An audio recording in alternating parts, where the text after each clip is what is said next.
Welcome back to another episode of Timebreaker Podcast. I'm your host, Daniel, And I'm Anthony. and welcome. So, like we've been saying, it has been a while. We're kind of doing these like group episodes where they come out every couple weeks, and we're going to be covering more topics. So, they may be longer episodes, might not be. It just goes with how many topics we have. We have three major topics today.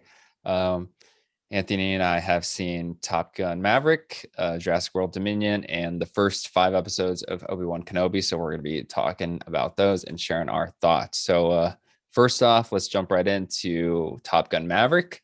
I absolutely love this movie. It is my favorite movie of the year. And what are your general thoughts on it so far?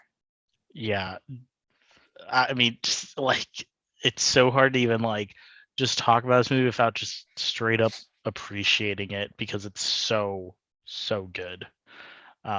We got to see this in IMAX on opening night, and I mean, it's nuts. I mean, seeing this in IMAX was the way to see this movie. It was in other 100%. formats, but I mean, IMAX was totally the way because I don't know if it was filmed on IMAX cameras or if it was just an open format camera, It but was just open format. was it? Okay. Yeah. But it looked phenomenal. And, the way it just switched in and out of IMAX and all the fighter sequences were all in IMAX. And I mean, it's outstanding. I can't believe we had to wait 2 years for it. And then even with like 2 years of waiting for it, 2 years of ads, 2 years of previews, and then to still walk in there and have no idea what the movie's about. And I mean, it was great. Yeah, 100%. I mean, I want to dive into technical stuff later, but just going on with the weight. And I feel like this story and this movie, it's so much better than the first one. Not the first one, not to say that the first one's bad, but it's definitely a movie of its time. But this one I feel like is a solid movie through and through. It is an amazing sequel. And the story in particular, I feel like mirrors like the story of Maverick and what he goes through in this movie. I feel like mirrors Tom Cruise's career a lot and like kind of parallels with what he's going through. And I feel like the story almost gets enhanced with the fact that it is like 30 years later. Like had this movie come out a couple years after Top Gun or whatever, it wouldn't have hit that hard. But the fact that I think we see Tom Cruise in this lens and what he's gone through, I think it just adds so much to the viewing of the story and how we see it today. Yeah, I mean, I think the time is on its side for this one. It's kind of pulling in like all these generation of moviegoers to see it as well. But seeing a character that I feel wasn't as well defined in the original movie, and so like is really defined here. And this is one of those sequels where I mean, it is relying on the fact you've seen the original and that you love the original, and it just treats it with so much care and love, and you can kind of just see it the way it's shot, its story, everything about it. Tom Cruise is literally giving his all to this movie, and it's insane. Yeah, 100%. And I mean, you spoke earlier that like this was for broad audiences, and that was one of the huge takeaways that I got was from the opening weekend numbers was the main demographic of people that saw it were the category over 40. And that is a age group that hadn't really come out for any movie post-pandemic era. And I felt like this being a military movie, being a Tom Cruise movie, could have drawn that older crowd, and it was exciting to see them come back for this. And I think that also helped it be such a box office smash hit that it is today. Yeah, and it's kind of crazy. I mean, we started this podcast almost a year ago, and a year ago we were talking about how you know it was going to be hard to bring people back in, and yet I think they've kind of cracked it. There's less small movies, but now we're getting like big movies. And it's still kind of, one of my big downsides to the way the movie business works right now is the fact that if you want to see Top Gun Maverick the way it was supposed to, you still need to go and see in those first 2 weeks because something's going to come in and take it out of IMAX or Dolby or Cine One, whatever the premium format is in your area.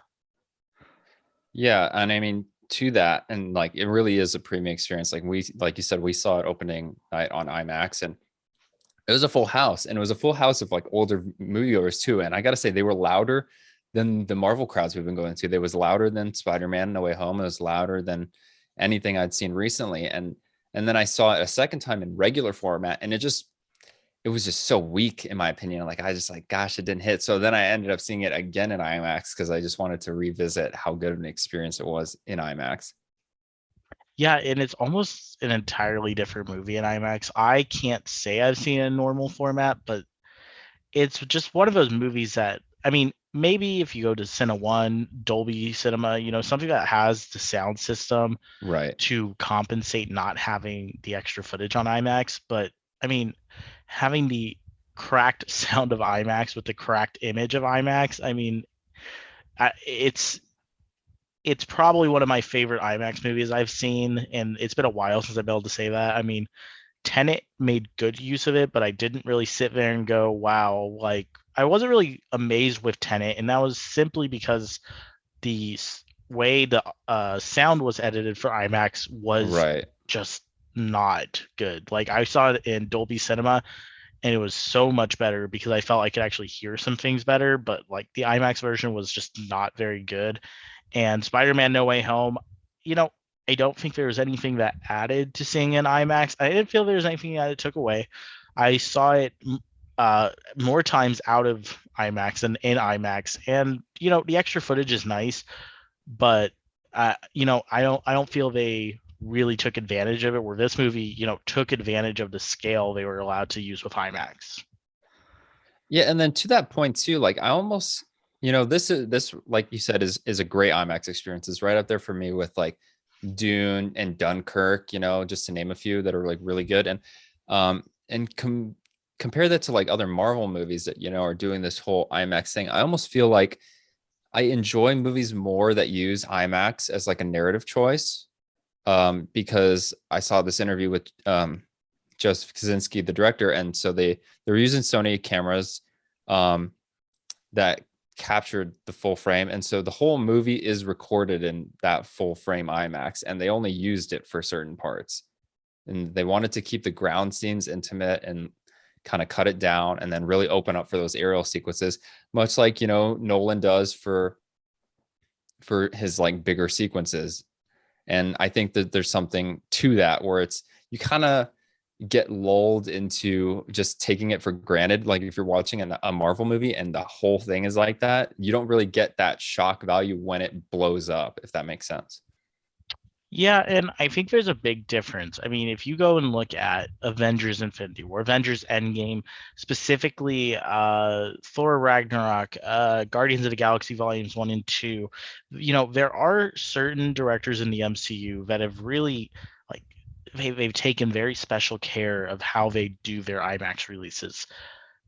But then I got to sit here and I've now seen No Way Home and I've seen Doctor Strange, and I feel both movies are on the weaker end when it comes to IMAX. And I don't know who it is to blame for it, but Infinity War and Endgame were special because they were literally shot on IMAX and they were designed for IMAX. So, and you can really tell when you're watching them, they take up the full frame. They get this large scale, they'll have Thanos taking up the entire screen. It just adds this, Yeah. just menace to him. But then watching Doctor Strange, it's almost like a gimmick for Doctor Strange and Spider-Man, where I felt Spider-Man Far From Home actually really used its IMAX really well because the whole movie was non-IMAX. I think it was only a few sequences Yeah. that were in IMAX, and I thought they really used them well. And it was one of my favorite MCU movies I've seen in IMAX because of it. But then No Way Home was just all IMAX, and it kind of ruins it a little bit, especially then when it comes to home video. And now I'm stuck with the 16:9 version, and I mean it's an annoyance, but also it's not. I don't know which I appreciate more: an IMAX movie that I can see in regular and just go, "This is fine," or an IMAX movie that's so good in IMAX that it's almost like it feels like you're losing something not having it. Because that's how I felt about the Avengers movies for the longest time until we Right. finally got them, and then now the only way I'll watch them is on Disney Plus. But if Top Gun Maverick comes out on 4K and doesn't have the IMAX footage, I don't know. I feel like you're gonna be losing something. Yeah, definitely. And um to just move into like the actual movie itself, like it is a huge hit and it's doing some crazy numbers. If you want to break it down, and then we'll talk about like why we think it's doing so good. So to you know, I think it's a hard topic to have because the way that the movie market is working right now, the only thing we are comparing it to is COVID numbers, and Spider-Man is like, Spider-Man made $800 million. It's a crazy number. I don't know if pre-COVID times it would have even made that much. I mean, the amount of money Spider-Man made is just insane. And so it's kind of disappointing to then hear, well, it's only the second highest grossing domestic movie, and then you hear the number difference. So Top Gun Maverick has made 422 million domestic and 384 million internationally for a total of 806 worldwide, which I mean is just insane. It is the highest grossing movie of the year. And And it's of done Tom that, Cruise's career. yes, and of his entire career. And it's been out for what, 3 weeks? Yeah, it's going into its fourth weekend, right? Yeah. And it's crazy numbers, but then you have these people online there being like, well, but Spider-Man made 1.8. Well, not everything's gonna be Spider-Man, and you have to look at it for the circumstance it Right. is.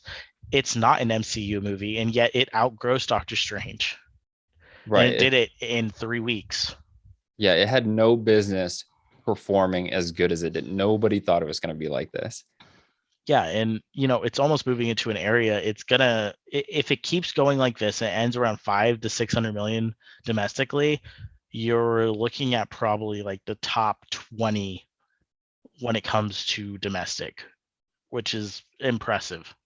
And the thing that was impressing me so much, and I think it has to do with the critic score, reception, just word of mouth, just people saying how good it was, how low it was dropping every weekend. We saw record numbers like of retention every weekend.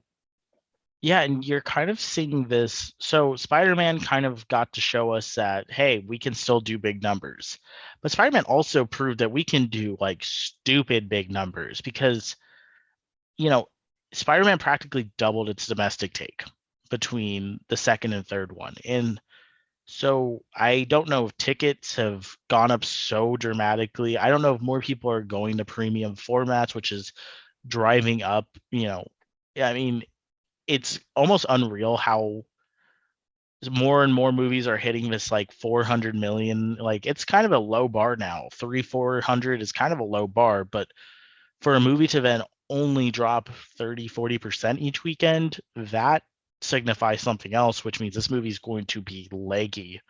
And the fact that it's leggy and we're not even probably close to being done, I mean, I think it's still going to keep going for another 3 weeks, 4 weeks, and I think it's got a chance at 600, maybe 550. I mean, it's got some legs still. Right. And I mean, it's even doing that against, juggernauts, in its third weekend, it still made like 50 million against Jurassic World, right? Yeah, and it's really good for the movie theater business because, a year ago we were seeing literally close to zero at the box office because Black Widow hadn't even come out yet. Right. And, this movie is just doing so well. And um, I want to get your take on like why you think, just the movie is received so well. Why are people loving this movie? Why are they want to come back to it? Like, what is it that sets this movie apart from other movies that, we would have thought would just been super successful right off the bat? So I think the gap between the first and second movie are definitely playing to its advantage. On top of that, it is stupidly well reviewed. Like I personally have not seen a bad review. I have not heard of anyone that has seen it that did not, and it's not even that they liked it. It's that they absolutely loved it. Like Right. everyone is walking out of this movie going, "Wow, that was amazing." And, it's not something that happens very often.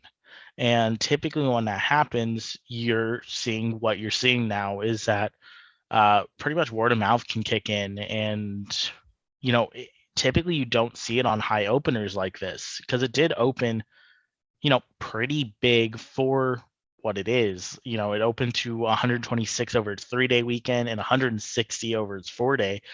And typically when it opens that high, I mean, if you look at Marvel movies, they open to those numbers and then drop somewhere between 60 and 70% in their next weekend. But Top Gun was able to hold on, and I think it dropped what, like 40-50% in I think it was second like weekend. 44%. It was really low.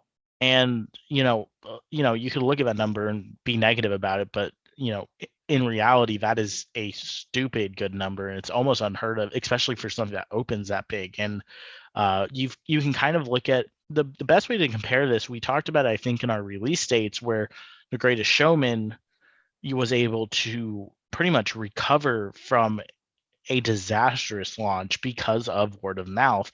And Top Gun Maverick is kind of getting that benefit, except it's the opposite. It had already opened big, and now even more people are saying, "Oh my gosh, you need to see this."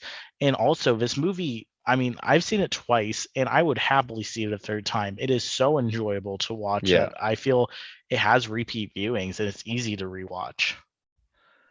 Yeah, 100%. Like I have friends that like aren't even huge movie people that they're like, yeah, I ended up going out and seeing Top Gun and I absolutely loved it, which, says something about it. And um yes, it's so rewatchable. I still feel the tension every time. I think that's just how well crafted it is. And I think because of the practical effects and, these actors actually being in the jets and you feel it and you can see it, especially, when they have that 10 millimeter wide shot in the camera in the cockpit, you can see all around them. Like that shot's one of my favorite ones. Um, and it also, like we talked about earlier, it's kind of, it's reaching the military audience. That's a big audience, and especially with all those families in the US. And um, it's a demographic and it hits those older audiences, because of Tom Cruise and what he brings. And maybe some people that are too tired or fatigued with all the Marvel stuff, reaches them. And I also think that it's a very pro-America movie, and it celebrates that like this is what we're about, and we got a cool thing with the armed forces, and that's a huge community, and it's honoring them and it's just respecting them, and it's just a celebration of what it is to be us. And I think that too is adding to its success as well. Yeah, and I think some people might be able to also sit there and criticize the fact that, you're probably Doctor Strange has made more. Granted, I think this is going to pass Doctor Strange, but you have global juggernauts like Jurassic World Dominion that will probably pass its worldwide numbers. But I think you really have to look at the fact that, how much it makes domestically, because sometimes that is what matters. I mean, look at Black Panther. It made 700 million domestic. And I think that is more of an accomplishment than looking at 1.3 billion and going, oh, well, it only made 1.3. It only made, 600 million internationally. But I mean, 700 million, if you go and look at the top charts domestically, it is, I think, like number 3 on the list. And so I think that's what we're going to look at for this movie, is it's going to make so much here in America and Canada that, I mean, it's crazy, because the original really, I mean, it was a blockbuster, but it didn't make this type of money. Right. Back in the 80s, like we weren't used to seeing huge numbers, but you know, we got the Tom Cruise juice in today, and and it was very strategic how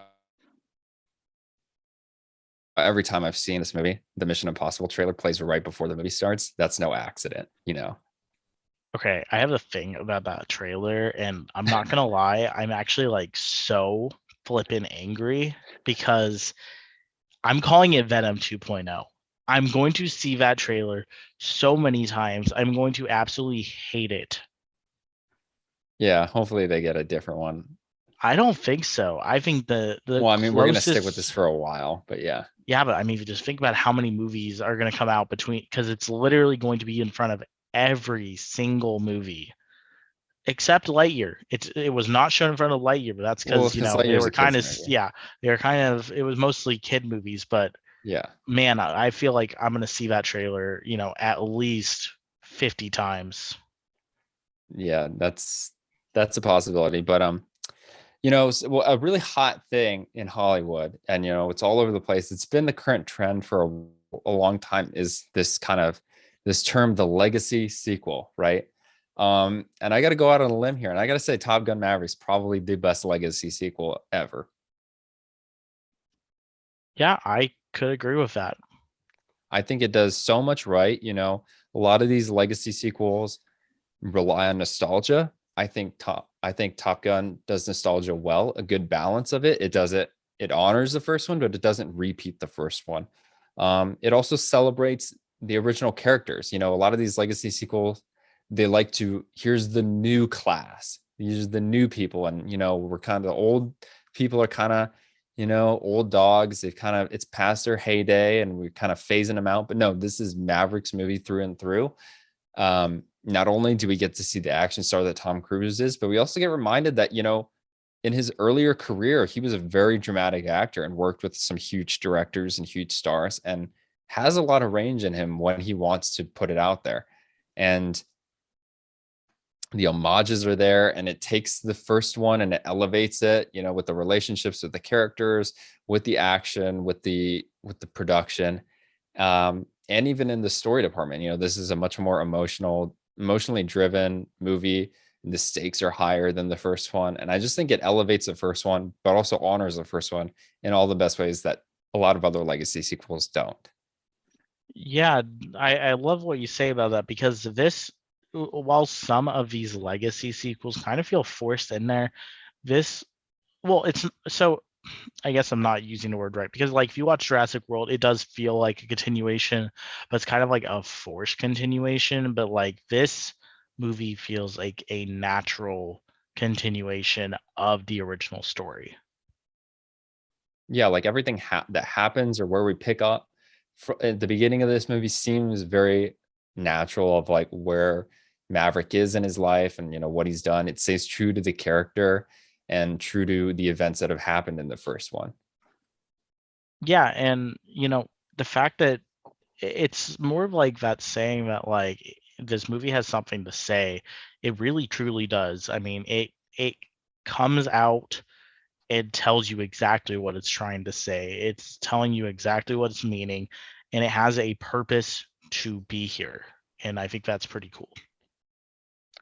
Yeah, and I mean, so specifics. I love the relationship with Tom Cruise and Rooster. I love how they used Iceman and Val Kilmer. Um, that was absolutely a beautiful scene. It was one scene, but man, like grown men cry in that scene. And then just everything top to bottom, the flight scenes are so intense. Like, and I gotta say, the third act of this movie is one of my favorite third acts of any movie. Like, this thing just does not stop. Yeah, this movie really just like through like it makes you feel. I mean, I was having some anxiety watching it, because like Oh it is yeah. a really, really, really just deep and really tense final encounter. And I really liked Hangman. Oh, I love Hangman. Glenn Like Powell is amazing. he just brought an energy to the movie that Iceman brought to the first one, and it's just Definitely. it's a refreshing like difference in tone between him and Rooster. And so it's just everything in this movie just works. It works so well together. Yeah, 100%. And because it's so well, I want to talk about potential Oscar shots, and I think this movie has a solid shot at a lot of them. Cinematography, of course, this movie is beautiful. The stuff that they're able to do with the jets, obviously, we got editing, sound design. Just the sound is insane. Like, I know you can't see it in IMAX anymore, but that was just an experience. Um, I don't know about the score because it feels a lot like the first one, and it's a lot of rehashed themes, but um, Lady Gaga's song at the end, I think, is awesome and could definitely have a nomination for best song. And I'm gonna go out there, and I think that this movie, like, I wouldn't be disappointed if it got a best picture nomination. I could see it unless something else comes out. And there's that movie Nope coming out, which, I mean, he seems to get an Oscar nom every time. So, um, and I know that there's some other pictures like later this year that are more best picture, literally like their whole reason for Right. existing is that. Exactly. It's kind of cool when a movie its whole purpose isn't just to be a best Yeah. picture. But I Uh, mean, I figure like, because of how inclusive and like the audience diversity is for this movie, with the age groups, it appeals to everybody. It invigorated that, audience to come back to cinema. And it isn't just an action movie, it's got a lot of emotion throughout, and just top to bottom, the production is amazing. Hats off to Joseph Kosinski, the director, who's also done, I know, Tron Legacy. You really love that movie. Oblivion, awesome he movie. he makes I very visual, like at least those ones specifically. Their worlds and the visuals are just so good, and he kind of brings that into this movie as well. Um, you can kind of see it because the opening is literally like a It's the complete same as the copy first. It's the of the same first as the one, first one. but the way he uses the IMAX cameras to pretty much bring it into modern day, just I don't know, I loved it. Yeah, it's beautiful, and absolutely love this movie. Can't wait to get it on 4K and Same. watch it all over again. Hopefully it's got some footage. I don't know if it will. Um, but yeah, I thought it was awesome. And if you guys haven't seen it yet, you really got to go check this one out. You will not regret it. Yeah, I would absolutely agree with the two movies we're talking about today. This is the one to go see of the Right, two. 100%, definitely Heck, choose this one over the second one. even if you had to choose Doctor Strange, this, or Jurassic World, or even Lightyear, I would choose this over all of them. This is my favorite movie of the year, so it goes to say I would choose this one over any other movie that's come out this year. Yeah, the same for me. It literally just flung itself to the top of my list, and I mean, I don't even know what might even come to. I mean, I think whatever it is would have to come out of nowhere because I don't think I'll like Avatar 2 as much as this, and I'm already putting that down right now. Yeah, that's the only one that stands even a chance on my list. But I don't even after like I love James Cameron. I love that first Avatar movie, and even after seeing Top Gun 3 times, I don't know if it can do it. Yeah, the rest of the year's got some competition. Yeah, it's downhill from here. I'm not saying it's No, I know, I know. downhill, I'm but just yeah, yeah, I mean, I think it's gonna be really hard to top it. right. But what definitely is downhill, it's Jurassic World Dominion. Yeah, as I gotta admit, Anthony and I share a lot of views on a lot of movies, but I think we're a good example of where we kind of different, our difference in opinions is as how we view all the Jurassic movies. I love Jurassic Park, and after seeing Dominion, it just pains me to see this franchise has crapped prehistoric dung on my childhood time and time again. And Yeah. yeah, Okay, so I guess let's just get this out of the way. Let's do a ranking first before we even talk about Dominion. all right. Jurassic Park is S tier. That's me. Like, do you want to Right. do two separate lists, like my list and your list? Yeah, I'm just so I think the big difference we have with this franchise is the OG whole, and it's nothing personal. Like I've seen the movie, it's fantastic, but it doesn't hold a special place in my heart. Right. I didn't really grow up with it. Like I grew up with Star Wars, and so like it really holds a special place in my heart. I grew up with Superman, stuff like that. But Jurassic, the first time I saw it was in 3D in 2013. So the 3D re-release Ooh. was the first time I saw it. And Ooh. it's not to say it's like it's nothing short of really, really good and amazing, but it's almost sad for me to have to say this, but I practically grew up with Jurassic World because I've only seen Jurassic Park once or twice in my life. Painful. And Yeah. I have Versus seen, and I've seen Jurassic World. I saw it 5 times in theaters, and I think I've seen it 3 times at home. But I think this also comes from a difference is that I really like Chris Pratt. I think he's a great actor, and I love seeing his movies. Where I think Daniel, it's not that he doesn't like him, but he doesn't like him as much as I do. that's fair. Yeah. So for me, Grew up on Jurassic Park. I think I know I saw the first one. I had to have seen the first two when I was like 4 or something. Um, Right. and I saw the third one whenever my parents got it for me on DVD.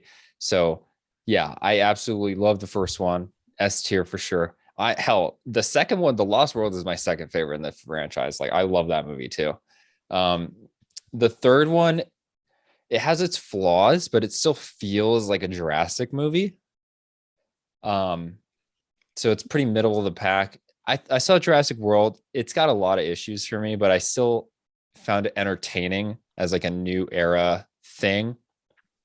And it was definitely something different than Jurassic Park. So it was fine. I mean, I enjoy Chris Pratt. I enjoy him way more in that first one than in the other ones because it feels like he like is there and is trying to have fun with the character and do some cool stuff. Um, but the first one is very heavily CGI reliant. There's only one animatronic in the entire movie, and even then, it doesn't look that great. What is the one animatronic? It's the dying apatosaur. Really? Okay. Yeah.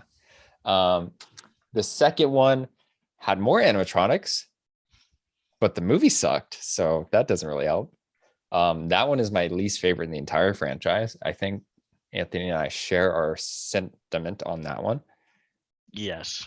And then this third one came out, had more animatronics than that one, but it's still probably my second least favorite.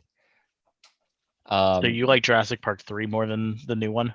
Probably. And a big part of that too is Jurassic Park 3 is very short and this one is very long. Yeah. So I've never seen The Lost World all the way through. Oof.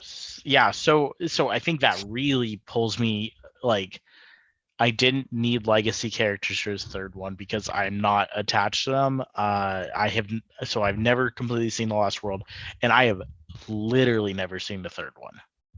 Ouch. So I've literally seen Jurassic Park, Jurassic World 2, and now Jurassic World 3. That is all I've seen. And so I don't need homage back to anything past the first one. And I believe the second one like tried to pull homage back to the second Jurassic Park. But Yeah, I don't know. I will say The Lost World does Jurassic World better than Jurassic World does. Because dinosaurs go to San Diego in The Lost World, and it's better than the entire Jurassic World franchise at doing the dinosaurs and humans in together in the real world thing. I kind of, and I think I said this when we were done watching it, is that I like the fact that they are saying this is just barely better than Morbius. I think you're having to kid yourself. I mean, I don't know. I think people went in already not wanting to like it, and pretty much they went in with this idea of what they wanted, and then they didn't get it. Yeah, so I went in. I just wanted it to be better than the second Jurassic World, and it was. It was And a it pretty wasn't. low bar to exceed. It's a really low bar. It's not a terrible movie, but it's a bad movie. And then I sat on it and I thought about it more at home, and I'm like, this movie's just ridiculous. Like, spoiler warning, if you haven't seen it, I'm gonna go into details. But my general thought is if you really love Jurassic, you can go see it. But if you're on the fence, you can pass. So, spoilers. This movie's more about bugs than it's about dinosaurs. That's fact. That whole plot line is absolutely stupid, and it's the only reason why the legacy characters are in it, which was I didn't feel like it was a good enough reason to bring the legacy characters into it. I don't know if this is just me, but they brought Dodgson back, and I swear to God, I thought they were making fun of Apple because dude's like Tim Cook and the entire like I don't know. I just got that parallel, especially with what the companies do and like how they present the company. I'm like, yeah, am I watching like a parody like Apple? Like, and he even kind of looks like him too. And I was like, dude, what is going on? And then Dude, I he's an felt the actual exact same way. kook. I just never said anything, but Yeah, I'm like, yo, is this a parody of Apple? like, and there's this one scene where he just goes bonkers, and I'm like, what am I watching right now? On top of that, I liked Chris Pratt in the first one. thought he was okay. There was like parts of him like that were really good in the second one, and this third one, he just looks like he does not want to be there. Dude, Like, it's not that I felt he didn't want to be there, but I honestly thought the script was borderline sidelining him. And right? I Yeah, feel it's like he like has nothing this to do. and I feel like the script kind of forgot who his character was. Like I feel like the only thing they remembered is he's a raptor trainer, and that was it. Like he didn't bring the Chris Pratt charm that you're used to, Right. and I'm not sure why. I'm not sure if that was him or it. I mean, I don't even know what to blame with this movie. I mean, it is one of the few movies that is a COVID to the bone, was shot all during COVID. And I don't know if any of that has to like affect it, but it kind of sucks because you know it's not that the movie is filled with bad ideas or bad, like it's not bad to like the entire thing, but I feel it, like if it fails anything, it fails execution. All of its ideas just, they fall flat on their face because they're not executed correctly. Yeah, I would. Yes, I also just feel like this script has like it's not a good script. Yeah, and I don't know, and I think I told this to Daniel, but I said, dude, they don't know how to make a Jurassic movie without touching the damn park. Like like Right, and that has like been my that was like experience with this trilogy. that was my huge like one of the biggest things I was like puzzled by is like I was watching and all the marketing is like dinosaur, like the whole end of the second one was like dinosaurs are in the real world now, okay, and then all the trailers are like dinosaurs are in the real world now, okay. The movie literally does not talk about that. Like They it like it glances over it, briefly, and yeah, then it's they about briefly okay, talk there's about this it. park and there's these bugs and let's go do that instead. And I'm like, what are you doing? Like I would have taken a movie like if it was like, yes, these animals are out in the real world and it's a problem and we have to round them all up and put them in this park, this sanctuary. I would have been like, okay, that makes sense, but it's completely not have to do it and that doesn't have nothing to do with that.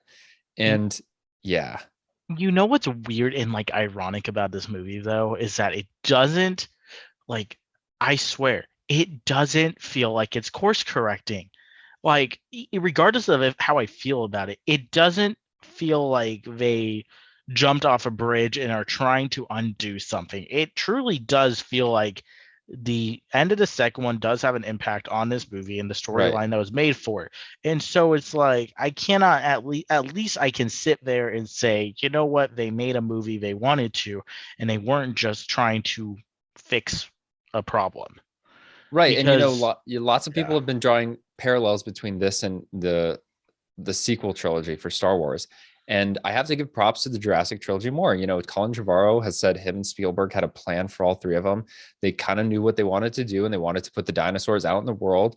And this third one, even though the second one was kind of divisive and wasn't well received by everybody, they stuck to their guns and they kept on going and they didn't do course correction and they embraced everything that had happened before. And while I don't like the execution, I like and respect their decision to keep going and doing that way better than the sequel trilogy, way better than Fantastic Beasts or whatever they were doing over there.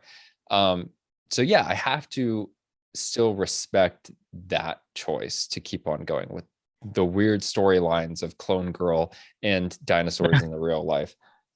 I'm probably gonna say something super duper divisive. I think I like this more than I liked Fantastic Beasts 3. Oh, I did too. I mean, it's Because still got some thrills, kind of. I really like the raptor chase on the motorcycle. Like Yeah, that okay, so sequence was it kind of was intense. I mean, it was dumb, but yeah, like, but I was still like kind of, I forgot that 10-15 minutes had passed once that scene was over. So yeah, I was engaged for that part. And but I also I don't know if this was just me, but I swear it just like the whole like beginning and just the them going all to all these places for all these set pieces reminded me of Mission Impossible. And I'm like, am I watching something an action sequence that I've already seen somewhere? dude, you felt it was Mission Impossible, dude. I was reminded of Rogue One. I'm like, oh my god, how many more places are we gonna jump to? Yeah, it was bad at the beginning. This Like, has a really rough first act. and the fact that I cannot for the life of me understand why they need to announce every single location Like, I do not care that it's in what it was like in. It's in the chase is in Malta. Well, yeah, but like the beginning, like they were in like Oh yeah. Kansas or something, and it's like I don't need to know where this is. Like you can just Yeah, just start it. show it to me. Yeah, and like they spent these long shots like with the title, and I'm like, dude. And so, and I think for me this is like way more frustrating is they put that 5-minute Oh preview for yeah. IMAX and it was nowhere. And And I it's mean, on YouTube no, too. yeah. And it's nowhere to be seen in this movie. And it was a really good sequence. Like that, like I saw that, I was like, damn, I think I'm excited to see this movie. And it Exactly. was completely gone. And I'm not sure. So again, I don't know if something changed or if studio got involved or I don't know. But I feel like something went wrong with this because the marketing, the way it was all set up a year ago when they first showed it off, just seemed so much better. Like having the T-Rex just invade this outdoor The outdoor drive-in movie theater. theater Yeah. was like, I mean, it was like the pinnacle of what this movie could have been, is showing dinosaurs interacting in the real world when you're just trying to do something that you should be able to. But no, this big T-Rex shows up to ruin your night. Yeah, I mean, I too was like, I was watching it and I remember seeing that and I was like, damn, this is dope. And they also put out like that short film like 2 years ago. I don't know if you saw that one too, like with like this camping scene. It was a very short thing, but that was cool too. But yeah, so I saw the prologue and I was like, damn, okay. And then this movie starts and it has nothing. And I'm like, the opening of the movie is actually terrible. I don't remember what it was. It's I it's think that them probably rescuing the says, Triceratops from the illegal cow field or whatever. oh yeah. And I was like, I dude, the prologue would have been a way better opening. And then so I did some digging and watched some interviews with Colin Trevorrow, and that was supposed to be the opening of the movie. And you know, they crafted it that way because that opens up with a sunrise, and then the movie ends with the sunset. And he thought that would have been a really cool bookend. Um, and so, but then they took it to Steven Spielberg, and I guess some studio heads. And I mean, this movie is already long. It's like 2.5 hours, and you feel it. It's not well paced. Um, No, it's not. and with that, it definitely would have been over 2.5 hours. And the note, and I take it that there were other scenes in the movie too. Um, and it was just the consensus was it was too long, so they had to cut it, Oh boy. and they cut other scenes. But he explicitly states that he's looking forward to, on a home release, you'll be able to watch the movie he intended on making. Oh And Jesus Christ. since it's on YouTube, I mean, I assume like it will just be, even if they just add that scene, or if they add other scenes, like there will be an extended version of this on home release, which I I mean might make oh the movie a little better. I don't know. We might have a dude, if this ends BVS up like, situation. yeah, if I don't this is a know. BVS situation, I'm gonna straight up slap someone because I'm sorry, I'm so sick and tired of it's too long. Bruh, Endgame, Avatar, highest grossing movies of all time. 3 effing hours. Okay.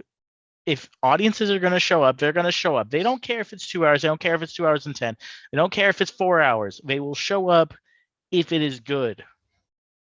Right. But that being said, I also feel like with the extra scenes taken out, you should also still have a good movie.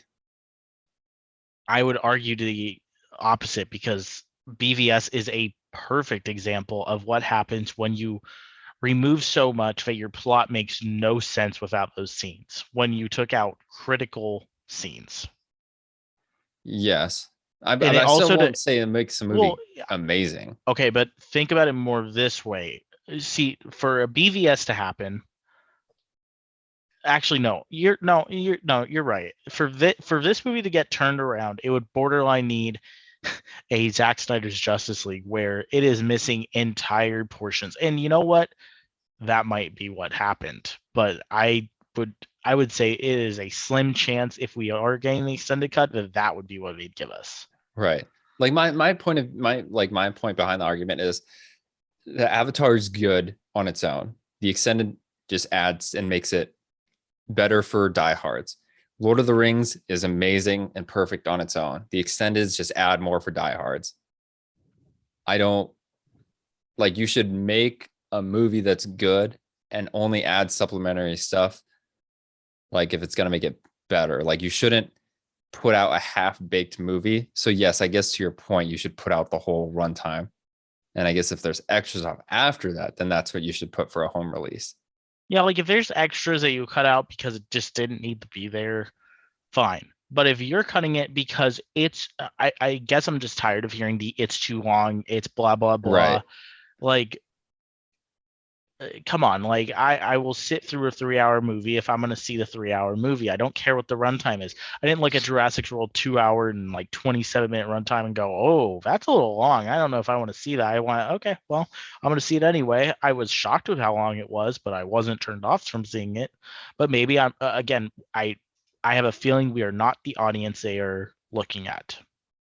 Right. I mean, yeah, we also got to imagine these movies are made for kids. And then it is a Herculean task. He had to make a standalone movie. He had to make a movie that wrapped up a trilogy, and he had to make a movie that wrapped up a saga. Oh So I wow, mean, it's a sounds like lot. J.J. Abrams. Yeah. Oh God. Dude, it's rough. I mean, and I've been saying it for years, like it's not an easy No, task. it is not. And Like regardless of the director or the screenwriter, it is hard all the way. You are pleasing, especially with a franchise as big as Jurassic, Star Wars, right. ones that are multi-decade long. You are not only trying to make the new fans happy, you're now trying to make both sections of fans happy. Right, because you got adults that hate Jurassic World that are only going to see this third one because it's got legacy. You have kids that don't even know that Jurassic Park exists and only like Chris Pratt and Bryce Dallas Howard. And you got everything in between. And, that's a tough crowd to please. Um, but for you, since you notice this kind of more, I also saw in that interview that he's very adamant in honoring Spielberg and that he shot Jurassic World on film and he also shot this one on film. The second one was shot digitally. How did you view that in addition to like the IMAX sequence Okay. or whatever? So this whole movie was open format. And I personally thought it was not necessary. Um, I didn't. So like, and I don't know why, but I felt the raptor chase through the streets was better than the big conflict later on in the movie.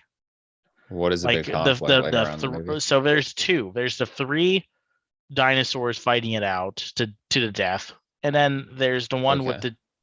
the The gigasaurs. Giga, Yeah, you just call it the Giga. the giga, and like I don't know why, but I'm like, unless this is the last one, and it ended too quickly, so I'm like, no, this isn't it. Right. And I think that's a lot of this movie. I forget what movie I said this about because I've said it before, where I felt that if it was longer and it had, even with it being a bad plot, that it maybe with a longer runtime could have fixed some things. And I kind of feel the same about this one. Not in its first act. I think its first act is way too long. But if you'd cut some of its first act and thrown it into the third act, I think it might have made this movie a little better because I feel the third act is stupid rushed. Yeah. Were you saying that about Venom too? Yep, Venom, I felt the same way. Right. Oh, you know what? I think it was Transformers, the fifth one. Oh, I The don't. fifth one, I repressed that movie. like I was like, this movie is 2.5 hours, and yet it had so much going on that it honestly needed to be longer. Like it was bad, but it was short in what it was trying to do. Yeah, and I mean, I was there were some sequences in this movie. Like the Raptor one was okay. The Pyroraptor one was okay. The Dude, that wasn't the one with the nails with the claws. the I'm talking the feathered raptor. Oh, the one with the huge claws. That's the Therizinosaurus one. Yeah, Dude, in the that swamp. was okay. That was probably one of my favorite sequences in the movie. That was stupid intense. Okay, that was cool. But since I'm a dinosaur nerd, I hated that sequence Oh, because it's an herbivore and that makes no sense. that because Come it would only eat on. plants, but they wanted to make it scary because it has claws. And then the Giga sequence was okay. I Some never people really really are holding that scene up to like the holy grail of this movie. the Giga sequence. Yeah, I don't. I thought it was They I thought it was love okay. the teamwork that they have to go through to get out of it, and I mean, it was cool. I mean, I like that they had an animatronic for the Giga. I thought it was cool that you got to see Ian Malcolm come full circle with the flare thing. Um, I'm not gonna lie, I didn't even realize it was a animatronic. Honestly thought it was CGI. well, it is in sequences. Like when it breaks through the window, I think it's an animatronic. But like when you see the whole thing, it's obviously CGI. Um, and I will say props to the trailers for only teasing that as like the big thing and not showing Dude, any of the last one. okay, hands down. See, and this is where we're also gonna see differently. I wish they had never shown us that in the trailer. Oh, well, yeah, I also would have preferred that, but I'm saying like at Like least they I didn't wish, show like everything. yeah, but they showed the dinosaur, and I really wish they hadn't. Right. Yeah. I wish they like come I mean, on, but like they showed the dinosaur in the prologue. I don't know, dude. I'm just it's so I like I go to the movies too much to avoid trailers. Like Right. even if I tried my hardest, I would still get screwed the moment I go and sit down to see a movie. But I really get irritated when something like the Giga showing up could have been an absolutely like Full jaw-dropping moment, surprise. but Yeah. nope, it has already been spoiled. And maybe it's because me and Daniel, like, we are so good at noticing when things happen in trailers. Like, I might Right. not know the fine detail, but I will remember specific things. And so sometimes I can judge out on how far in the movie we are. I'll be like, oh, well, I haven't Oh seen X, yeah. Y, and Z sequence. And Like so I saw the Giga in the trailer and I saw all of them together and I'm like, that's a third act sequence if I've ever seen one. I don't even know why they. Okay, so like, I personally think you could have promoted this entire movie and never shown the third act. Yeah. And we've argued this before that it is so unnecessary that they showed a third act. And Top Gun showed the third act, and but surprisingly, It barely it did. blends in so well with the first and second act that unless you've seen the movie, it's going to be hard to really know if that's a Yeah, third but act the thing sequence. about Top Gun is that there's a twist in the third act, and they didn't show any of that. That is yes, that is true. And that's what made once you hit that point, you're like, we're in uncharted waters. But imagine if they had done that. Like they just spoiled that. Like, oh wow, would have killed. And that's how I felt about this. Oh yeah, 100%. But Um, the second one did the exact same thing. I just really hate when they ruin the best sequence. And the second one badly did it. They spoiled the entire island sequence, and that was the best thing about that movie. oh yeah. And like, so I mean, it's Universal though, and I'm gonna be rude to Universal. They are probably my least favorite when it comes to not giving a damn what they show in trailers. Watch any Fast and Furious movie. The trailer pretty much tells you the entire thing. I mean, there's so many opportunities when it comes to Universal. They really, really love to spoil things. Sony is up there. Sony is super bad Oh about it yeah. too. Paramount could be literally the worst. Disney is probably the best at knowing what to and what not to reveal, but even Disney can slip up super bad. Doctor Strange was a Brazilian big trailer. failure. I'm talking about you. Nah, dude, Oh, that would that's be a Sony. Sony thing. Yeah. That'd be Sony. But Doctor Strange, I mean, that is all Disney, and that I think they're marketing good job. You were able to hype audiences up, but I feel you left such a sour mouth in people's mouth when you realized that they revealed so much that there was nothing left to reveal in that movie. Yeah. Is it so hard to make a TV spot only using trailer footage? Like honestly, like can we just do that? Like I'm willing to compromise on that. Like Yeah, but just just don't show remember, me any Daniel, new we're stuff. not their audience. I know. It's so And frustrating. I think one of my biggest frustrations with Jurassic World Dominion and why I'm so disappointed is to see how far we've fallen. You know, I love that first Jurassic Park. It is a perfect movie in my opinion. I love the second Jurassic Park, both of the ones directed by Steven Spielberg. Um, And a fun fact I stumbled upon recently is that Jurassic Park is 127 minutes long, and there's only 15 minutes of dinosaurs in it. And the movie is freaking perfect. I'm not shocked about that, because if you watch Jurassic World, I'd say like your other dinosaurs, but the T-Rex and the what was the other one? Oh wow, I'm In already. Jurassic World, Yeah, the big one. the Indominus. Yeah, the Indominus. I would say the Indominus is only in the movie for like 15 minutes. I don't know, It is maybe, sparingly, but there's like a lot of because dinosaurs remember, all over the place all the time in Jurassic if you World. look at Jurassic World, the Indominus specifically, and I think this is where the third one fails miserably, even having Trevor back as director, is that World, the first one, knew how to build suspense. And the only time I felt that was in the Raptor sequence, and in the like the Raptors inside of the like in the drug trade with dinosaurs. Like you could feel the suspense when the Raptors are literally like jumping out Yeah. and trying to, but like, and like you got glimpses of what this movie could have been. You know, there was ones where they were the guy that got eaten on the street, Yeah. because there was the two, what, it was T-Rexes, right? No, it was an Allosaurus and a Carnotaurus. Okay. They looked like see, and this is where you have a much By more expertise. yeah, and I think it's why you're seeing such a contrasting view for me and him for this movie, is like Right. I'm not as attached, and so like I went in this for a fun time. It was fine. It was decent. It is my second. I think though, out of overall enjoyment of sequences, I guarantee I enjoy the second one. Like the second one has a better sequence that I can sit there and go, "Yep, that was great," compared to the Probably. third one. Because I thought the island sequence was. I remember walking out of that movie and I said, "Wow, the island sequence was like fantastic," but my goodness, the rest of the movie was awful. Even the haunted house sequence might have more thrills and suspense than anything in this movie. Yeah, and I don't know what killed the suspense so bad. I mean, I really felt there was no stakes. Right. I just felt that nothing was going to happen to the characters. Like the Giga showed up, and I really wasn't feeling the fact that this thing, like if it wanted to kill him, it could have killed him. Right.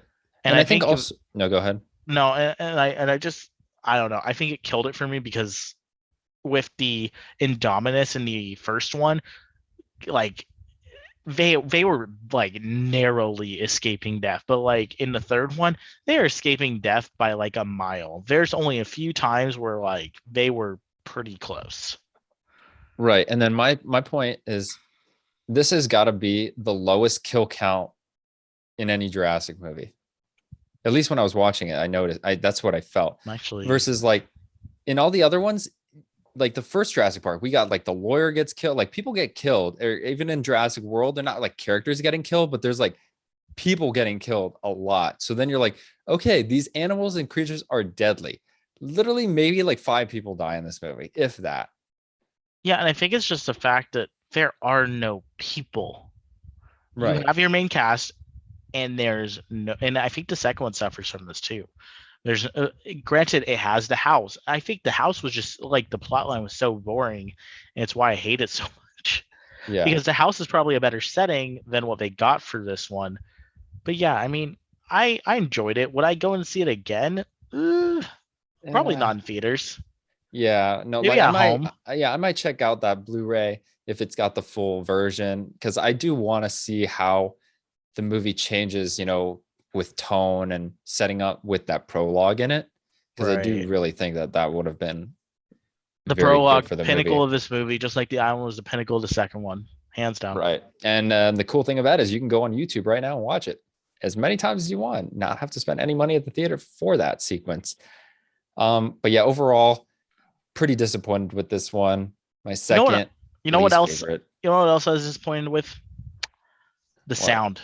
The sound never got like to a point where I was like, yeah, like, dude, the T-Rex is quiet, man. All of them they're are pretty all quiet. Like they're not as like.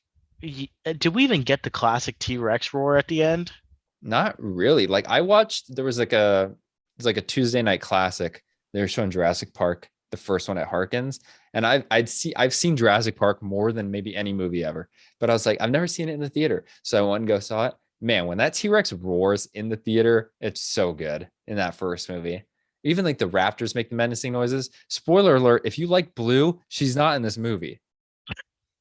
Don't go watching this movie because you like raptors, because this movie is not about raptors at all.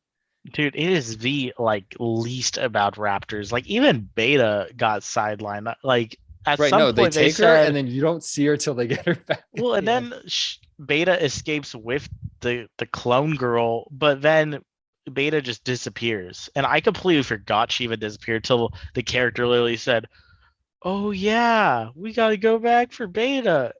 Right. And then And like okay, they ruined some of the best lines. Like Chris Pratt was just like, "Gotta go save Beta. I made a promise to Blue," uh, I and then made a he's like, promise "Made a promise to a to a dinosaur." dinosaur. And like, Yeah, it's like, why? Why did you need right. to spoil? Like, I don't know. There's just so many things where I probably would have loved it in the theater, but because I'd already seen these scenes, it kind of Yeah. just tore away. Also, we had so many freaking kids in our theater. I do not understand, and Well, they it's were made kind for of being a kids. little loud. And it was at 11 o'clock in the morning. Okay, that's not my problem. Take your kids some other. Okay, dude. No, I I know. will There's say, nothing I can do about that. and this I felt like it's a meme in these movies, but it was really bad in this one. If I gotta see somebody hold a hand up to a dinosaur again, like I swear to God, it's literally a superpower. There's a scene at the end where they get Alan Grant to do it, and I'm like, please, no. What are you guys doing? Dude, I thought it was funny. It's Like so it's bad. borderline comedic. Oh my gosh. Like I he does mean, it to the Parasaurolophus at the beginning. He does it every time he sees Blue. He does it so much. do you think if the characters in this movie took it a little less seriously, it would have been more fun? Maybe, yeah. I wanted Chris Pratt to be a little loose. He just like every time I see him, he's just kind of got this deadpan stare that like I'm here. And I almost blame I really want to blame the story because he doesn't look that dead in Guardian or in Thor: Love and Thunder. No, it's 100% the story and what they chose to do with these characters. Like He's a the dad whole now, dude. Come on. yeah, but the whole reason to get the legacy characters back just made Pretty zero weak. sense. I hate But yeah. after talking some disappointment for the last few while, now we get to move on to a brighter subject, one with the Force. Yes, we talked very highly about Top Gun Maverick. We didn't talk so hot about Jurassic World. Now it's time to put it all together. Get the ups and the downs of Obi-Wan Kenobi episodes 1 through 5. Because we have not seen a finale, and we will not see it until after this episode's already out. Right. So let's dive in. All right. So now Obi-Wan Kenobi, the show that Anthony and I have been waiting for since episode 3. Okay, let's scale that back a bit. I don't think 17 years ago when I was 5 years old, I was just like, All when's the next right. thing? But since Since the Disney rumors bought came it, out about when Disney got it. Yeah. yeah, I'd say that since Disney bought it, I've been like really hoping they were gonna do this. And you know, it has been really good so far, I would say.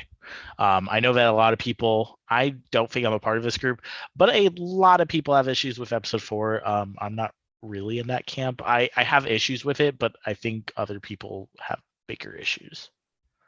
I am people. Yes. Yeah, this show has been a bit of up and down for me, not gonna lie. I think I still am waiting to see where this finale goes, and I'll put my final like thoughts on did I overall like it? Did I overall love it? Did I find it necessary even? Because I mean, it needs to do a lot to justify its existence.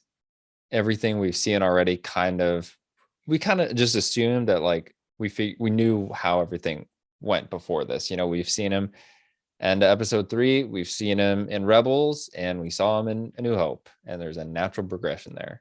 Yeah, and it was probably one of the more interesting things was really having no idea where, because like, there's a point A to point B, but putting the dots together on how they were going to do point A to point B, because, you know, I thought the whole show was going to take place on Tatooine for the longest time. And Daniel's like, it is not going to be on Tatooine. I guarantee it. And, 2 episodes in, we're already seeing that. Actually, I mean, even the I mean, premiere episode he was leaves already, at the end of the first one. Yeah. well, even episode 1 was jumping to different planets. And it Oh, was a right. little just different than what I was expecting. Are we going into the spoilers already? Are we going to talk about it? Not like it's hard. I mean, it's Yeah. Let's go into spoilers. kind of weird to talk about it without Yeah. having any Spoiler sort of warning. spoilers. So, episode 1, kind of how we expected it to start, right? Yeah, we got Uncle Owen pulling out his meme. Yeah. I will say though, at the beginning, it does like a little recap of the prequels. Did you watch that?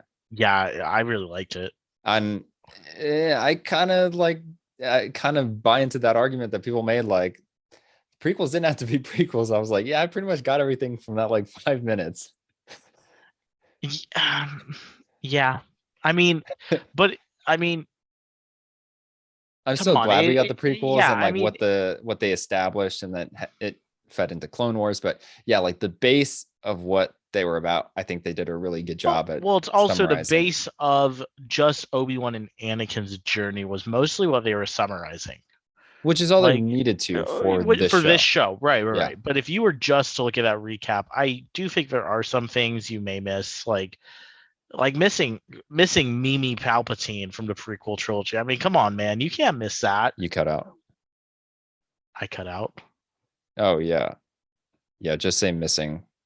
Start there. Oh, missing the meme of Palpatine during the prequel trilogy, like that would be, A I don't know, disservice. pretty much, yeah. I am the Senate. Okay. But yeah. So yeah, it starts off pretty normal, how we expected. And yeah, like you, I was like, yeah, it would make sense if there's a lot of it's just Tatooine. And then I was like, it would have been super boring if we got it 6 hours on Tatooine. So I figured there's got to be something to get him away from Tatooine. And Oh, and there was. so many theories were popping up, and we're like, what is so important to get him away from Tatooine? And then they cut to the city, and I'm like, where are we? I'm like, are we in Tomorrowland? This is Disneyland? Like, it was a super Dude, I futuristic. was so lost because I'm just like, and even okay, and I didn't even, so even when they revealed what it was, I did not put 2 dots together. I knew Like it immediately once took they started showing her. really okay. It Yeah. took me. I'm just like, why the f is she in this show? Oh well, yeah. So I mean, I was just because we'd never seen Alderaan. Not really. Yeah, you Yeah. have So like that a so that's why tiny I was like, glimpse of it I was at like, what the is end of this episode 3. place? And then I was like, oh. And then I was like, oh yeah, no crap. Like that's why he leaves, because that's the only thing that is equally as important as Luke. And Come then I on, was my like, boy Obi-Wan Kenobi was about ready to say F her and just well, okay, that goes into one of my biggest flaws with the show. oh, okay. I didn't so so every time we've been able to talk about it, we talk about it briefly because someone will come in that either hasn't Hasn't, yeah, or something. So like we really haven't talked too much about this show. right. So it opens up and we see the Inquisitors. I like them. Well, I like the ones not third sister. So like Grand Inquisitor, fifth brother, I like them. They have a presence, and it kind of makes sense as to why they're avoiding Tatooine. Because if they've come in there and they've killed the Jedi, then I guess they would think like, okay, this planet's good. We don't got to come back. Right. Um, I think so. I think, and this is something that just kind of happens when you start, because essentially what Lucas has done is not only did you build the prequel trilogy, which technically messes with the original trilogy, but then you built add-ons for the prequel trilogy, which then messes with the prequel trilogy, and now you're adding stuff between the prequel and original trilogy, which is again going to mess with the see. So every time you add these prequels, you're always messing with something. And I think what has kind of started to happen is like, if you watch episode 3 now, you really don't get the sense that they are the last two Jedi, because my Oh goodness, yeah. there's a lot of freaking Jedi still around. Like, Right. it Well, is a stupid amount. well, even after I don't dox episode 3 because I'd imagine that some of them got away. I think it's more it cuts away at Return of the Jedi, where Yoda's like, "When I die, last of the Jedi you will be," Yeah, to it's like Luke, psych. and it's like, well, there's Leia, there's Kane. Oh no, Kanan's dead. There's Ezra, there's Ahsoka, there's a whole bunch of people. Yeah, and it's just, I don't know. And it's not Lucas's fault. How is he supposed to know in 1983? Right. And but like, the more you add, the more where small things like that can like really screw with things. And like, this show is kind of doing the same thing, and I would don't necessarily blame this show, but it's like stuff that we've started to add in between 3 and 4. Like, the Inquisitors were not there until they put them there. Right. They weren't a thing till like Rebels. Right. And I haven't watched Rebels. So my first experience with Inquisitors was actually Star Wars Jedi Fallen Order, the video game. Okay. Um, And remind me again, when does that take place in relation to this show? Do you know? when does this show take place compared to 3? This is 10 years after 3. So I believe Fallen Order is, I want to say it's 5 years. So this would be halfway between this show and So Fallen 3. Order is in between 3 and Obi-Wan Kenobi. I believe so. I've never actually looked it up, but I think it's 5 years. Okay.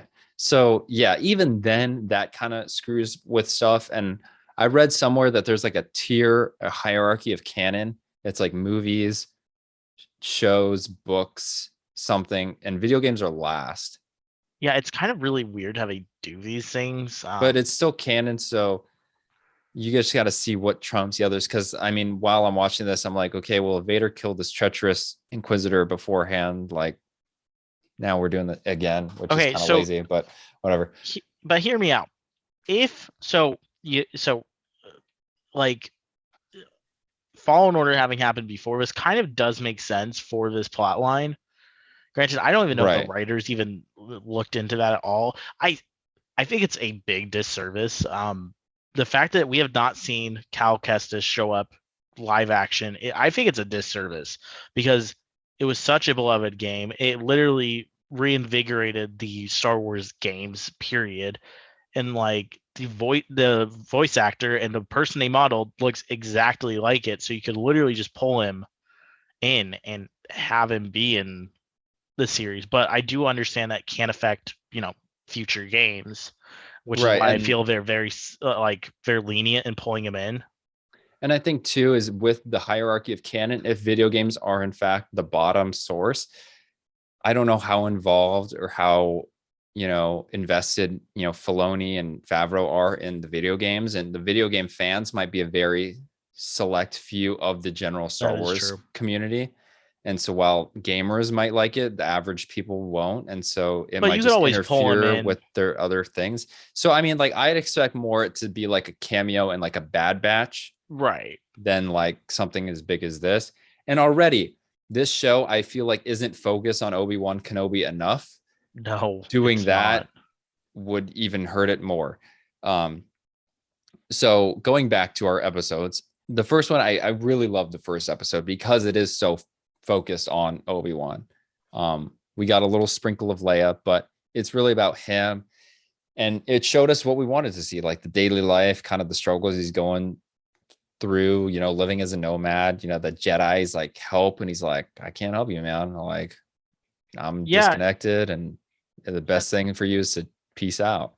I also thought they were going to do something. He kept cutting up a thing of meat every day, and I thought they were going to use that for some conflict. But Well, he does that to feed the Eope. well, right. I know. I do understand why he does it. I was just meaning, like, the fact that they showed it every Oh, day. like was he going to get I was caught or thinking, yeah, something? he was Oh, going to get okay. caught, and nothing happened with it. Right. Yeah. And I think it's just weird when you do something like, and it's kind of how I felt about Rogue One is how I'm starting to feel about this series is it's they're trying to generate stakes and it's so hard because like the We already stakes know what's going can't to happen. right, the stakes can't be Obi-Wan.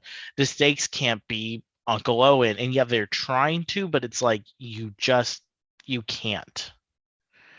Right, which then makes them forces them to create stakes in other places like these rebels or Riva, but we already see it coming because we're like, well, where else would the stakes be? So Right. yeah, so that's But I thought another. episode 1 was good. Yeah, episode one was really good. It's probably my second favorite episode. um Yeah, 2 is where things start to get a little interesting. I still thought yeah, it was a solid episode though. yeah, I thought two was pretty good. It's my fourth favorite so far. um but still up there. Like the whole premiere with one and two, I thought was a really good combo. And seeing him kind of still be able without using the force so much, because he's still kind of smart and witty and the negotiator, if you will, and seeing this other planet, the underworld. And I thought the clone was a nice touch. And seeing that relationship start to form with him and Leia, I thought was cool. Uh, Throughout these whole episodes, I've been very bothered by third sister Riva because she just comes off very one note for me. She's just rage. I want to get him. And I'm like, why? Okay, See, cool. and I think this is I think the problem, and I'm just gonna put this out there because some of these Disney Plus series are really starting to just like they're irritating me. Is that some of them do not feel like they should be a series, and this one is very much not feeling like it should be a show. Right. Like it very much should have been a 2.5, 3 hour movie because Yeah. I feel like they're having to create filler in order to get these episodes to 40 minutes. And, then you're also waiting weeks to get, answers. Why is Riva even here? I don't like her as a character. And you have to wait weeks to get any sort of payoff. And it's kind of just because of the format of the show. Yeah. And I mean, even since they have to make this filler and these side plots with these characters, now I feel like I'm watching Third Sister Riva, the show featuring Obi-Wan. Yeah, but I do understand why they did it because while I feel there's plenty to say about Obi-Wan, I didn't feel there was enough to say until pretty much where episode 5 ends. Like now I feel like we're ready to see another episode 1 Obi-Wan centric episode, if you get what I mean. Yes, but And it's kind of weird because it's his show, but the way yes, the show's structured is kind of it's the Boba Fett problem where like I'm watching Obi-Wan Kenobi, like he should be the main character of every episode. Wild thought, I know, but that's just how it is. And the fact that it isn't that is kind of crazy. I wouldn't say he's underused either. No, but he does take a back seat in a lot of the drama, I would say. Do you think they did it on purpose though? I Because don't of know, the because I also hear like these rumors of like a Riva show, and I'm like, what is the goal of this show even about? Like, is it supposed to be Obi-Wan and how he becomes Alec Guinness, or is it Obi-Wan showing this other character we want to introduce? dude, at this point, it's Obi-Wan fan service Yeah, like because it just they're doesn't feel super necessary. but Rogue One wasn't technically necessary either. Right, I but mean, Rogue One was a compact 2 hour movie that was still about the rebels that stole the Death Star. that is true, and I think that is the problem with building a show instead of a movie is that I think the writers only had so much they wanted to do with him, and Right. I It's think a almost like lot of it is now coming to. it's like we had episode one, we kind of expected him to be there and we needed to see him at that stage. And it's like we had him go through episodes 2 through 5 in order for him to flip a switch to be like, okay, I'm ready to become Alec Guinness. Yeah, And then maybe in episode this next one, then we'll finally get what the show was supposed to be about, which is not. I don't like that way of storytelling. I don't like it either, but what's insane is the predictions on the runtime for this next episode being an hour and a half. I mean, it's kind of crazy because of that in itself is kind of movie length. Right. I mean, I definitely would welcome it because there's a lot of loose ends they need to tie in this show and a lot of progression we need to see from Obi-Wan. And um they kept Riva around. We got to finish that out. But we're jumping ahead. Let's go Yeah, to episode 3, which it's my third favorite episode. this was the one where they're on that planet after escaping Riva at the end of episode 2, right? Right, with him and Vader square off. Yeah, so I really liked this episode. I thought it did a really good job of, even with the knowledge that like nothing really can happen, but it did create some stakes that I didn't think the show could even have. Um, I really liked the checkpoint with all the stormtroopers and they're chilling with the. That was honestly the whole sequence on that bus or whatever was my favorite part. That with the stormtroopers and then the conversation with Obi-Wan and Leia, I thought was amazing. How she thought he was her dad because through the Force you can have memories, and he was the first person she ever saw. And then it also kind of explains how she knows what her mother looked like in episode 6 because she was there, and through the Force she can remember that. Um, Yeah, and but for some reason, some people like got all weird about the fact that like Obi-Wan said, "I wish I was." Like some people were like, "This is just weird." It's like, I didn't think that was weird. It's like yeah, I'm not her saying dad's a us, but murderous like dude. Like, I saw it on TikTok, and they're just like, "What is up with this line?" I'm like, "What do you mean? The line means what the line means. right. He wishes that he was the dad rather than a murderous person like Anakin." Like Right. that's exactly what he means. He's going for that low blow with Anakin. Yeah. Yeah. So I thought that was the highlight of the episode for me. I mean, it was cool seeing Vader come in, um, wreck shop. I assumed he was gonna do that. A I little did not underwhelmed by their I didn't duel. expect him to show up, to be honest.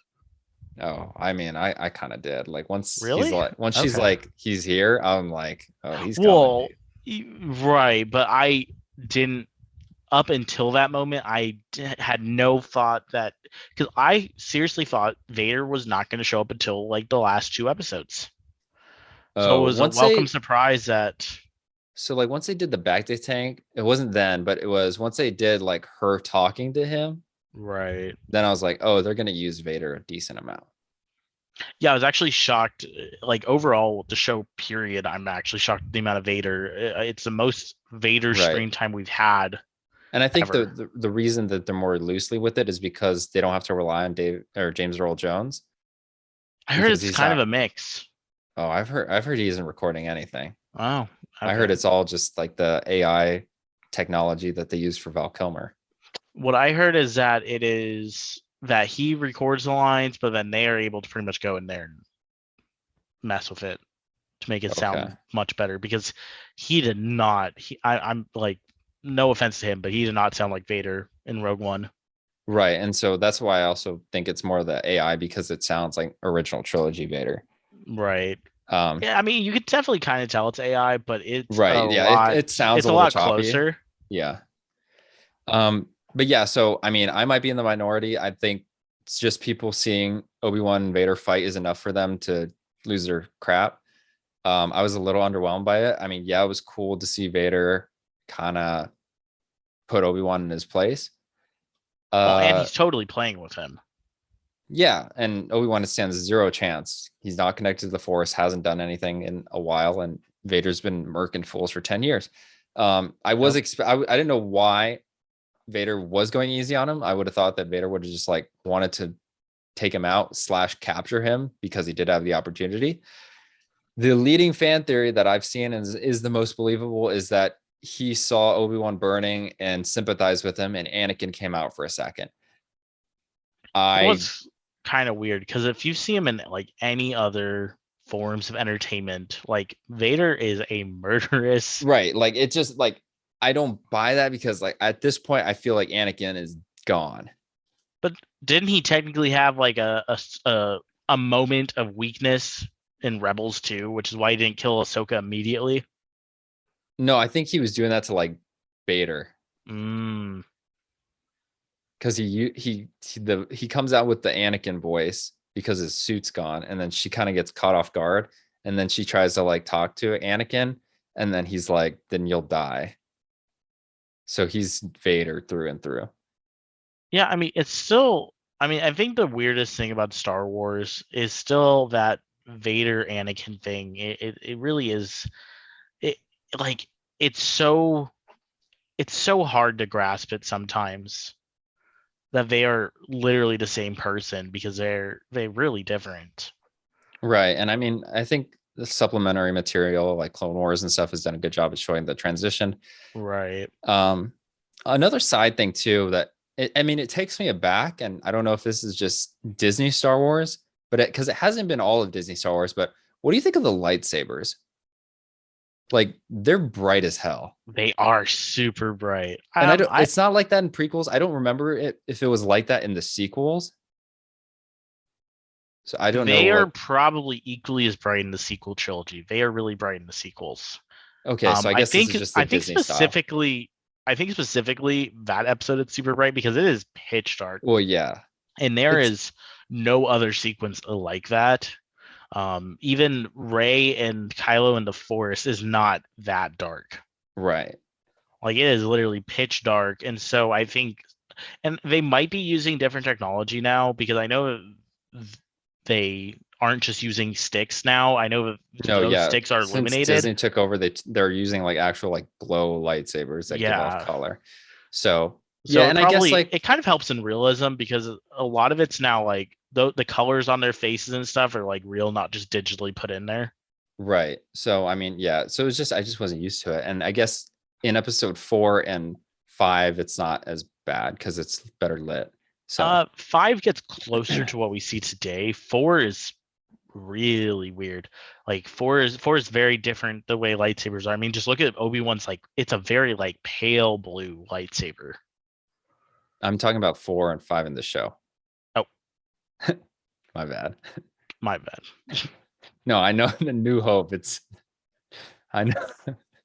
I know it's different in A New Hope. But it's kind of weird. Like you'd think But they try yeah, and keep it's the those same colors, lightsaber, but but it's a different color. Yeah. yeah.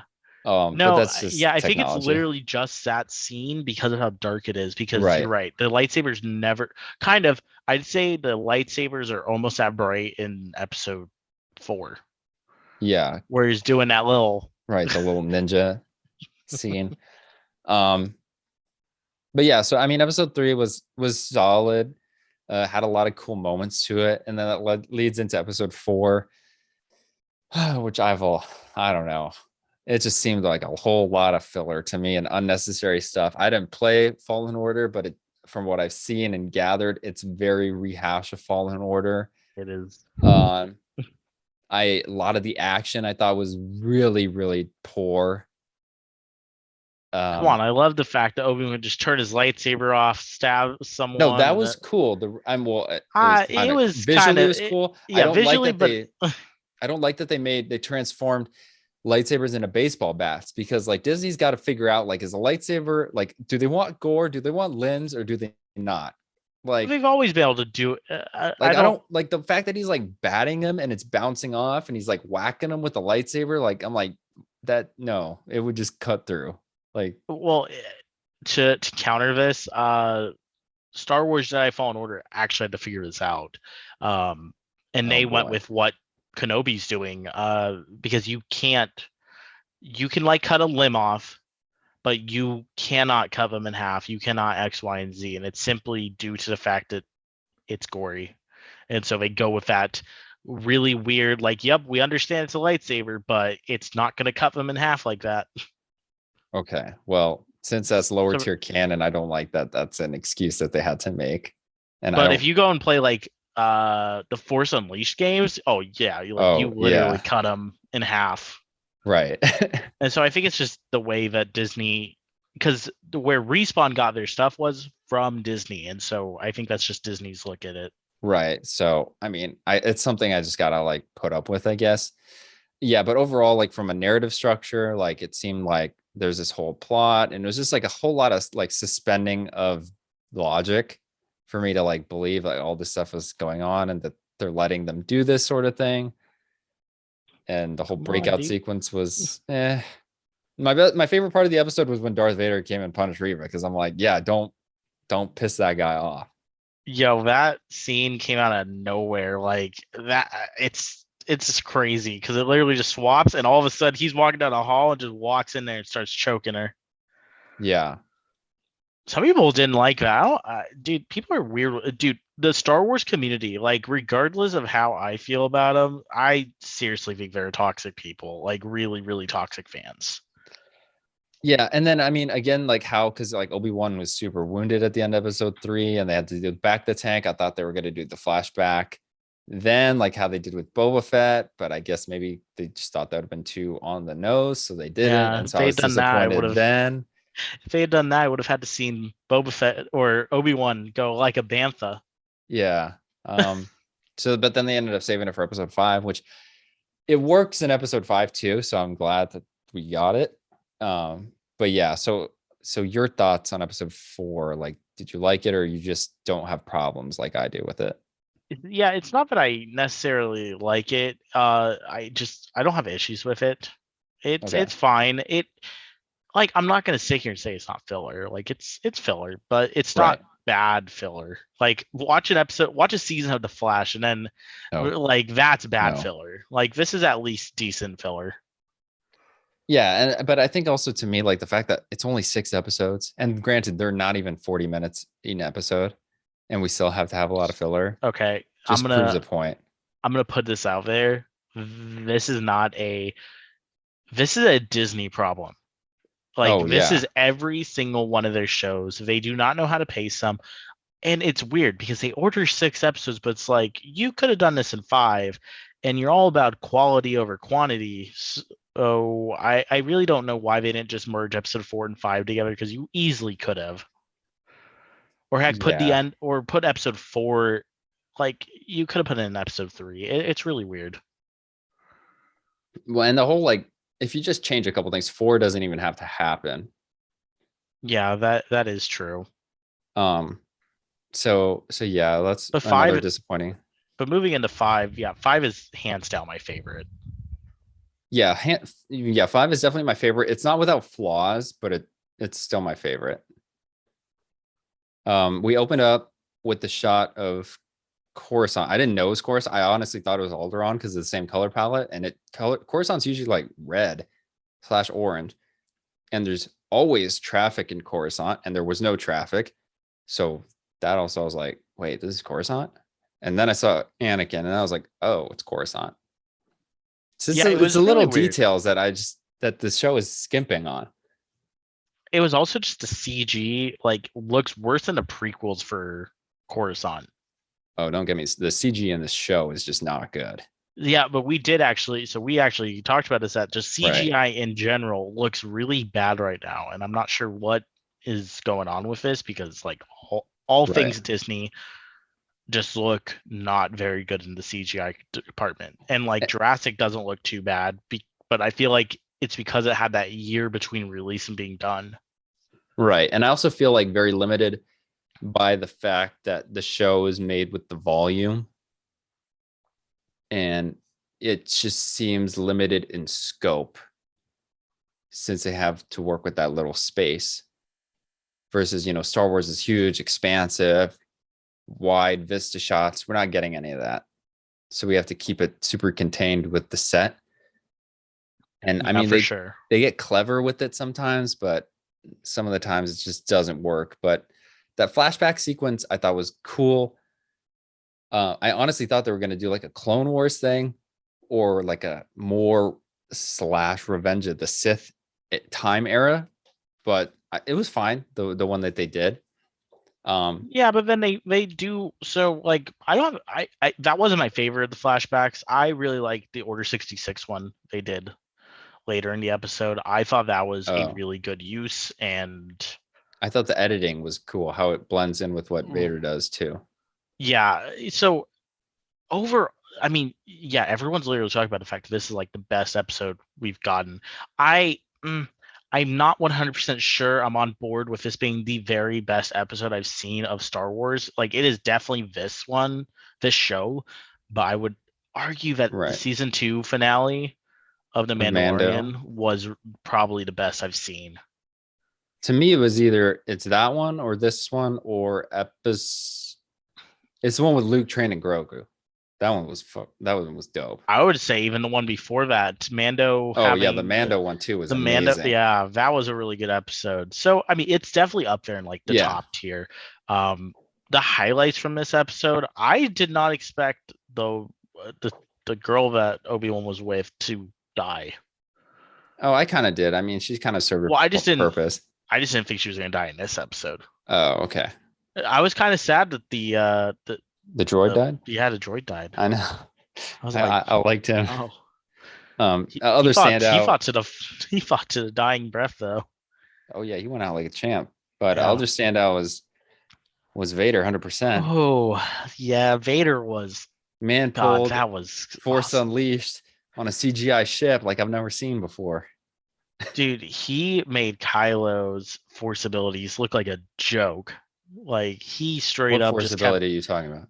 So we saw Oh, when he stops in the laser? yeah, he stops the Oh, laser, that's and just then a you have laser. Rey and Kylo doing kind of Oh what yeah. Vader does in this episode. But I mean, so this kind of shows like the disparity in power. Like Vader is way more powerful, and he knows it. Right. Like And I he think is, yeah, he's straight using it to his advantage. it's how effortless he uses it. Like I feel like Yeah, that wasn't he wasn't sweating when he pulled the ship down, which also made me kind of wonder like why he couldn't do it for the second ship. yeah, that was a little weird.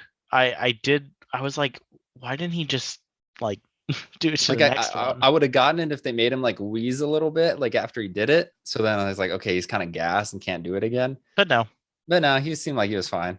yeah, he just went, "Aw," as he flew Right. He's like, away. oh, he got away. And then that brings us to brilliant Riva, who's been plotting his murder for the last 10 years to try to kill him in the dumbest way possible by by igniting the lightsaber first and then swinging.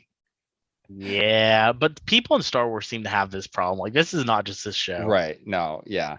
So as soon as she did that, I'm like, oh, it's done. Like, it's over. Like, there's no world where she stands a chance. And he stops it and he's beating her with the force. He's like, you're not even worth me using my lightsaber.